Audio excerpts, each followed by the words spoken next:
حملة فكرهم ونكد عليهم بتفكرك ان نهاية معسكر السفاح، سواء اشتركت في المعسكر او لا يا صاحبي، لازم تكون هتعمل الكلام دوت. هيكون عندنا ايه يا دكتور؟ يوم الجمعة اللي جاية في السنتر امتحان على فصل الدعامة والحركة. وخد بالك الامتحان ده هيكون اولا متاح لكل الطلبة، سواء من طلبتنا ده اجباري، من طلبة خارجين نتنور ونتشرف بيك يا دكتور. دي اول حاجه. تاني حاجه ميعاد الامتحان من الساعه 9 الصبح للساعه 3 العصر. هل منطقي امتحان 6 ساعات؟ لا طبعا، الامتحان هتكون مدته ما بين ساعه لساعه ونص، 30 جمله، 28 اختيار، 2 مقالي. يا دكتور الامتحان صعب ولا سهل؟ مليان افكار متوازنه ما بين سهله، ما بين صعبه، ما بين متوسطه، ما بين فكره صعبه. طب يا دكتور الامتحان ده تكلفته كام؟ الامتحان ده تكلفته بسيطه جدا، 25 جنيه.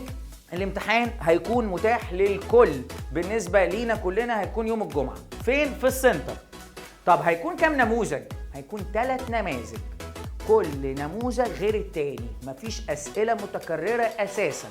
ده علشان تطلع باقصى استفاده ممكنه من الامتحان، سواء امتحنت نموذج 1 أو 2 أو 3، ربنا قدرك هتقدر انك تشوف كل الافكار بتاعه الامتحان.